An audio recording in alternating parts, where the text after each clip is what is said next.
Emotions are high here in Emporia as it was announced today that this Tyson plant is closing. The KBI, as you can see behind me, is now leading the investigation. 2-year-old Zabe Mendez was found safe 2 states away, and a suspect is now in custody. Just after 2 p.m., Topeka fire crews responded to a call at the Memorial Building on 10th and Jackson. There were reports of 2 suspicious packages. Evergy filed an application back in January seeking $195 million in an increase, which is roughly 9%. As the smoke began to thicken, they knew they had to escape, but even getting to the front door seemed nearly impossible. Top City Build is in the room where the traveling exhibits used to come, but don't worry, those exhibits are still coming, but this time in a new space. Ceremonies were held for the new facility. Now, it's over 40 years later, and this same museum is getting a makeover. As a passenger, they have another rule that applies before you head down the road. Your kid may say they're having a grand old time and they're doing just fine, but is that really the case? There are a few things you need to know before hitting the slips.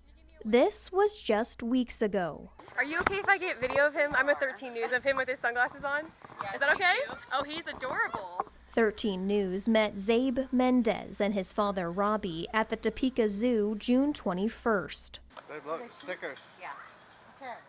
A screen grab from our video was sent to people around the state Tuesday morning when authorities issued an Amber Alert for Zabe. He was found more than 6 hours later in Mattoon, Illinois. Robbie Mendez told 13 News Wednesday Zabe made it home last night around 10:30. He was exhausted but safe and unharmed. Today, he's doing well and seems happy, but we know the road ahead is unpredictable and won't be easy. Robbie Mendez also identified Zabe's mother Ashley and Ashley's father and Zabe's grandfather Sean as the 2 people found deceased Tuesday inside a home on Northeast Wabash. Robbie Mendez says Christopher Barnshaw, who had been arrested in connection with Zabe's kidnapping, was Ashley's brother and Sean's son. Robbie Mendez said Ashley and Sean were both truly good people, and they will be deeply loved and missed by many. This is a heartbreaking example of what it can mean to love someone to death. Christopher struggled with serious mental health issues, and despite everything, they never gave up on him. In the end, their love and compassion for him ultimately cost them their lives. Robbie Mendez said he's trying to be strong for his son. He adds, Zabe loves his mother deeply, and Ashley's heart belonged entirely to him. I truly believe she kept him safe and helped guide him back to me. Ashley was a wonderful mother, and Zabe will always know how much she loved him. The senseless killing of a Catholic priest has left one small Kansas community heartbroken, but to the city of Seneca, he was more than a priest, he was a friend. I remember he taught me some prayers. He used to play with us at recess. Jody Elder and her grandma Donna took an early morning walk Thursday, reflecting on the passing of a special person. I've known him since I moved to this school, and I'm going to have my first communion soon, and I'm sad he's not going to be with me. Well, he enjoyed the children, and that's, I think, the greatest gift that he'll leave is our school will stay thriving and vibrant, and will just be a pillar of our community. Tears welled up behind Donna's sunglasses as she remembered Father Arul Carasala's kind heart. He knew all of our names and would always call us by names, and he'd always stop and talk to us, no matter what we were doing. More than 80 priests joined in honoring Father Arul at his funeral Thursday morning.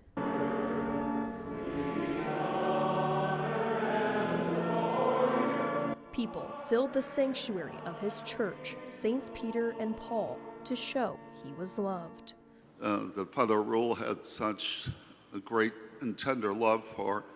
Let us open our hearts as we do. The killing of an amazing priest, a beloved pastor, and the dean of the Catholic community of Nemaha, Marshall County brings us together. Archbishop Joseph Naumann led the homily and prayers, offering comfort. The Lamb of God, behold him who takes away the sins of the world.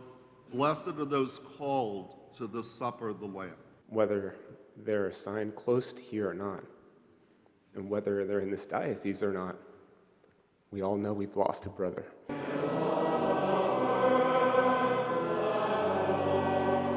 And although Father Arul won't be at Jolie's first communion, I was happy he was going to be my priest, but now the incident happened, so I'm kind of sad about it. the elders say they know his heart is with the city. I know he'll be with me wherever I go. It's a sad day for our community, but his legacy will live on. Following this service, Father Arul's body will return to India, where a funeral mass will be performed at his home parish. In Seneca, Claire Decatur, 13 News. Taisha was a very glamorous young child. Tanya Boyd got a text Monday that the place she laid her beloved daughter to rest was severely damaged. So when I came the same day, I just busted into tears.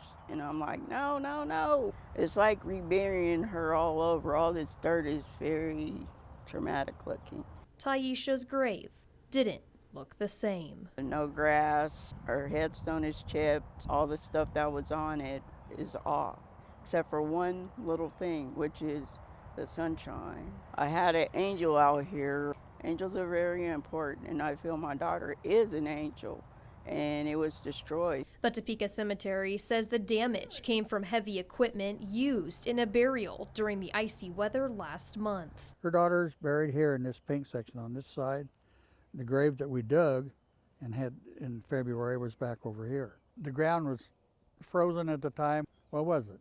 20 below or something like that back then. And the ground's, when we finally got up there and could work on it again, and then we fixed it. 2 workers with 80 acres to care for, Topeka Cemetery says they do their best to make sure every story can rest in peace. History of Topeka is buried here in this cemetery. This is the oldest chartered cemetery in the state of Kansas. But they admit things like this happen, and they get to repairs as quick as possible when they do. I don't have any control over Mother Nature. I can't say, be stable, I'm going to have to dig a grave here today. So we do the best we can. For now, Boyd will rebuild with hopes of getting a warning if the same should occur again. Pink was her favorite color, and she liked sparkly stuff, so I try to get things that was her personality. And the cardinal always symbolized that if you see them, someone from the past is coming to visit you. Tradition runs deep in the Valdivia family.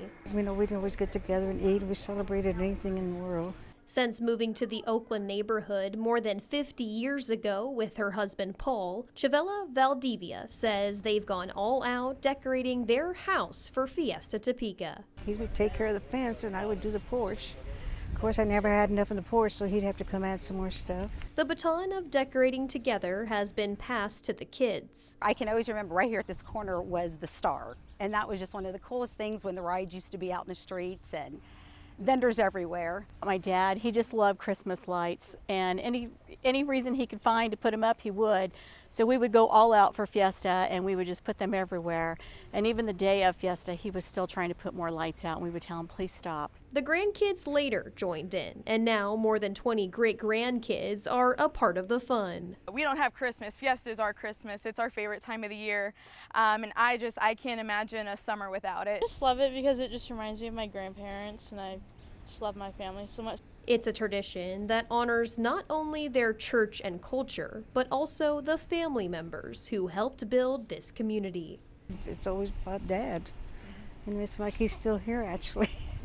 Paul Valdivia passed 3 years ago. That was his favorite quote. His family says he shaped them into the people they are today. It's just an honor to be his daughter, because he loved family, he loved community, and he always said to serve God.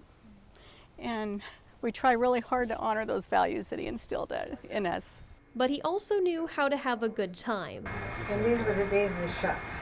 Chavella says Paul was a tequila man who started a tradition of taking shots together as a family every year during Fiesta. It's a shot he was known, shots. And as we continued and the little grandkids came up, we'd all do shots, and they'd have their little glass with 7-Up, go up and say salud, and everybody drink. The Valdivia family says Fiesta is about generations coming together to celebrate their roots. I think people enjoy it because they get to see so many new faces that we don't ordinarily see. It's nice in a Mexican community, and it's changed a lot of ways in Fiesta too, but keeping the tradition and trying to pass it on and keep those things alive. So great to see everyone every summer, and it's just probably the cherry on top for us. Claire Decatur, 13 News.